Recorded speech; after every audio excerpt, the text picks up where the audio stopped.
Assalamualaikum warahmatullahi wabarakatuh.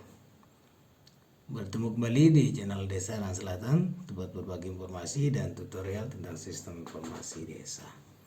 Jadi teman-teman terus semangat, terus kembangkan aplikasi OpenSID secara maksimal sehingga manfaatnya bisa teman-teman rasakan. Oke, di video sebelumnya saya sudah membahas apa itu SID. Video kali ini saya akan membahas masalah manajemen akses SID. Aplikasi SID dirancang untuk mengelola data dasar desa dan informasi desa. Data dasar yang dikelola meliputi data dasar kependudukan dan data dasar aset atau sumber daya desa. Data dasar ini menjadi tanggung jawab pemerintah desa dalam pengelolaannya. Hanya pengguna atau user dari pemerintah desa dan tim yang dikoordinasikan oleh pemerintah desa saja yang akan memiliki kewenangan dan hak akses ke dalam sistem.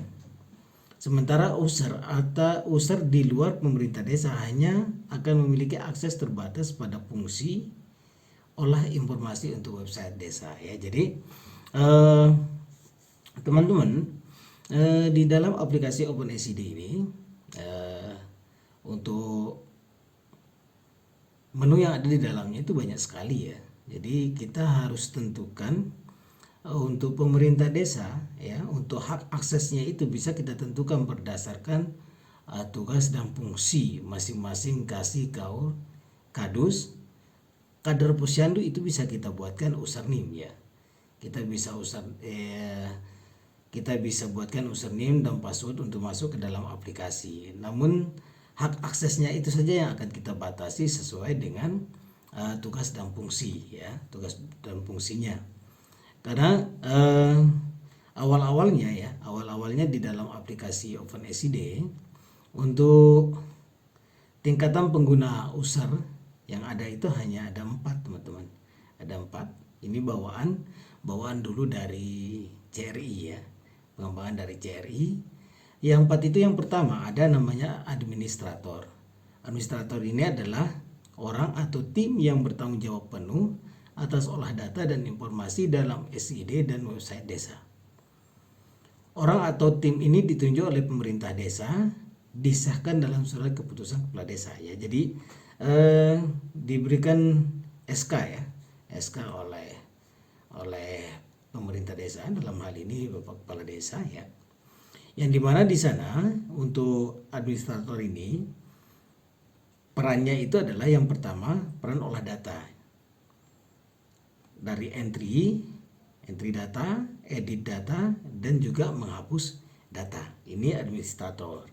Yang kedua adalah peran olah informasi untuk membuat artikel, misalkan membuat artikel, untuk edit artikel dan publish artikel. Itu administrator ya, itu administrator teman-teman. Yang kedua itu adalah operator. Operator ini adalah orang atau tim yang bertugas membantu administrator untuk mengelola data dan informasi, tetapi dengan kewenangan yang lebih terbatas ya. Jadi lebih terbatas teman-teman.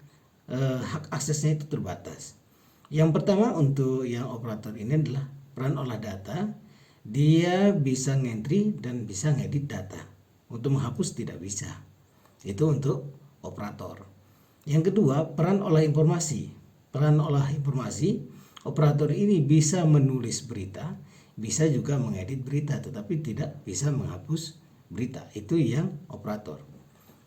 Yang ketiga ada namanya redaksi. Redaksi ini adalah orang atau tim yang bertugas sebagai redaksi media website desa dan hanya dapat melakukan olah informasi berupa artikel website. Nah, untuk yang redaksi ini semakin lebih terbatas hak aksesnya. Jadi dia tidak bisa mengakses menu penduduk, menu info desa, menu keuangan, menu bantuan, dia tidak bisa akses. Yang dia bisa akses hanya di menu admin web. menu admin web itu yang bisa diakses. Itu pun dia tidak bisa menghapus artikel atau berita-berita yang sudah ada di dalam aplikasi SID. Itu kalau redaksi. Yang keempat itu kontributor ya. Kontributor ini adalah orang atau tim yang bertugas menulis artikel untuk disetujui redaksi untuk ditampilkan di website desa. Yang dimana perannya yaitu adalah olah informasi. Ini kalau kontributor. Dia bisa menulis, dia bisa mengedit artikel yang dibuatnya sendiri ya. Itu kontributor. Jadi dia tidak bisa mengedit artikel orang lain yang sudah ada di dalam aplikasi OpenSCD. Yang bisa dia edit itu adalah artikel yang dia buat sendiri ya. Jadi contoh misalkan si redaksi ya, si redaksi ini membuat artikel atau dari pemerintah desa membuat artikel, dia ingin mengubah artikel tersebut, dia tidak bisa ya. Jadi kembali lagi, kalau redaksi ini semakin terbatas kembali ya, semakin terbatas hak aksesnya, sehingga kita di dalam aplikasi SID tidak perlu ragu dan tidak perlu takut ketika nanti si kontributor atau redaksi atau operator ini menghapus data yang sudah ada di dalam aplikasi OpenSCD. Dan sekarang juga di versi terbaru ini sangat canggih sekali teman-teman ya. Untuk masalah hak akses ini bisa disesuaikan berdasarkan tugas dan fungsi masing-masing. Contoh, kasih pemerintahan, apa saja yang boleh diakses. Kasih pelayanan, apa saja yang boleh diakses. Kaur tata usaha dan umum, kasih kesra, bendahara ya, kaur keuangan atau perencanaan, atau sekdes atau kepala desa. Ini bisa kita atur teman-teman. Kita bisa atur menu-menu apa saja yang boleh diakses.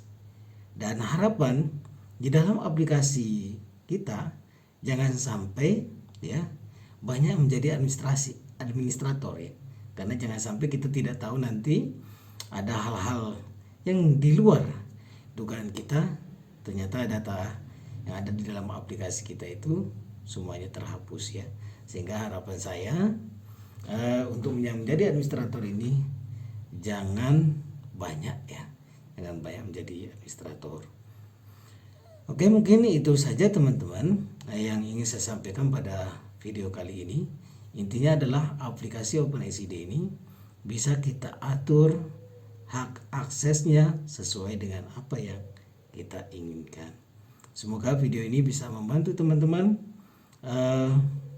untuk lebih memahami lebih jauh terkait dengan aplikasi OpenSCD ini. Terima kasih. Assalamualaikum warahmatullahi wabarakatuh.